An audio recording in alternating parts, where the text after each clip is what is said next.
Hello, नमस्ते, नमस्कार सर्वांना. श्री स्वामी समर्थ. इथं मी स्वयंपाक करायला लागलेली आहे. दुपारचा टाइम आहे आणि हा कालचा व्हिडिओ आहे, म्हणजे सोमवारचा. तर तुम्हाला हा आज लेट थोडासा आलेला आहे.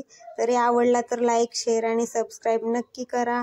आणि काही चुकलं असेल तर कमेंट करून नक्की सांगा. मी शिकते आणि तुम्हाला त्या चुका सुधारण्याचा प्रयत्न करते आणि तुम्ही मला कमेंट नक्की करा. तर मी त्याचा चपात्या बनवत होती. आयुष आला, मला म्हणतो मी चपाती नाही खाणार, मग त्याला पाहिजे होतं गोड काहीतरी. तर मी त्याला आयडिया केली आणि साखरेची पोळी बनवून दिली. तर मला माझी आई अशी बनवून द्यायची, मला आठवण आली ती आईची, आणि मी पण त्याला तशीच पोळी बनवून दिली. तूप नव्हतं डब्यामध्ये, तरी मी थोडंसं तुपाचा डबा गरम करून ते साईडला लागलेलं तूप वितळवून त्याला पोळीवर लावून दिलेलं खायला. तर त्यांनी मस्तपैकी ते खाल्लेलं पोटभर. आणि त्याचं बघून माझ्याही तोंडाला पाणी सुटलं. मी माझ्यासाठी तशीच एक पोळी बनवली आणि मीही खाल्ली गरमागरम. याच्या पप्पांसाठी मी चपात्या बनवून ठेवल्या आणि डाळ भात भाजी वगैरे सगळं बनवून झालेलं. चपाती फक्त मी बनवणार होती, तर ते बनवून ठेवलं मी.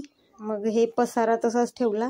म्हणलं आधी जेवून घेऊया, कारण जेवणाला खूप लेट झाला की परत मग ते नीट पचन होत नाही त्याच्यामुळे. मग मी आधी जेवण करायला घेतलं. आयुषला पण भरवलं, मी पण जेवलो.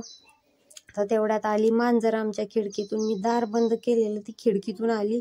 मग तिला बाहेर घालवली, कारण तिच्या पायाला जखम झाली. मी हळदी लावली तरी ती बसत नाही.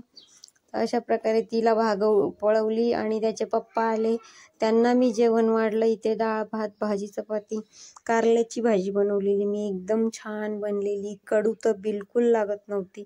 उलट समजूनही आलं नाही की ही कारल्याची भाजी. याच्या पप्पांनी तर अशी खाल्ली ना मस्त. तर बरं झालं, म्हणलं मी काहीतरी आयडिया करून कारलं त्यांच्या पोटात गेलं. तर त्यांचं जेवण झाल्यानंतर मी सांगितलं त्यांना की ही भाजी कारल्याची आहे. तर अशा प्रकारे आज दुपारच झाली. माझी सगळी कामं तशीच राहिलेली. नंतरनं मला ओटा पुसायचा होता, परत लादी पुसायची होती. माझी बाकीची कामं झालीच नव्हती, कारण आधी जेवून घेतलं मी. मग आला कंटाळा, तरी पण मी लगेचच कामाला लागली. ओटा साफ करायला घेतला, गॅस वगैरे पुसून घेतला आणि ते ओटा धुतला मी पूर्ण. आणि खाली लादी वगैरे पुसून घेतली सगळी. तर ते करता करता मला वाजलेले 3 वाजले. तरी माझी आज कामच झाली नव्हती. तरी पण मी केलं ते काम. आणि नंतरनं मला जरा मशीनवर शिलाई करायचं होतं, म्हणून मी पटापट आवरत होती. तर इथे लाईटच गेली. लाईट गेल्यावर माझा गोंधळ झाला. म्हणलं आता असू ते, ठीक आहे, असं पण आज कंटाळा चाललेला आहे, मग थोडा वेळ झोपूया. मग लाईट आल्यावर आपण शिलाई मारू, म्हणून मी झोपलो. तर नंतरनं संध्याकाळ झाली, तेव्हा लाईट आली. तेव्हा आभाळ एवढं भरलेलं आणि एवढं काळोख झालेलं, असं वाटलं की रात्रच झालेली आहे. अशा पद्धतीनं वातावरण झालेलं होतं. तरी पण मी तशाच अंधारात लाईट आली म्हणून मी शिलाई मारायला बसली आणि कंप्लीट केलं ते शिलाईचं काम. शिलाई करताना आयुषने माझा थोडासा व्हिडिओ घेतलेला आहे लांबून, तर त्याला काही तेवढं जमलेलं नाही आहे. तोच मी तुमच्याशी शेअर करत आहे. तर तुम्हाला माझी व्हिडिओ आवडला असेल तर लाईक, शेअर, सबस्क्राईब करा. आणि कुठे मी चुकते ते मला कमेंट करून नक्की सांगा. आणि अशा प्रकारे माझा दिवस गेला गोंधळामध्ये ह्या कामाच्या.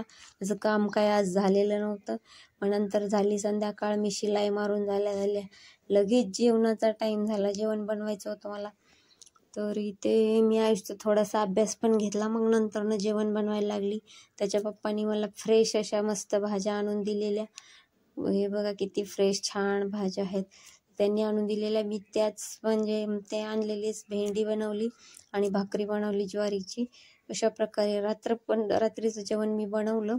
तुम्हाला व्हिडिओ आवडला तर लाईक करा, शेअर करा आणि सबस्क्राईब नक्की करा. धन्यवाद.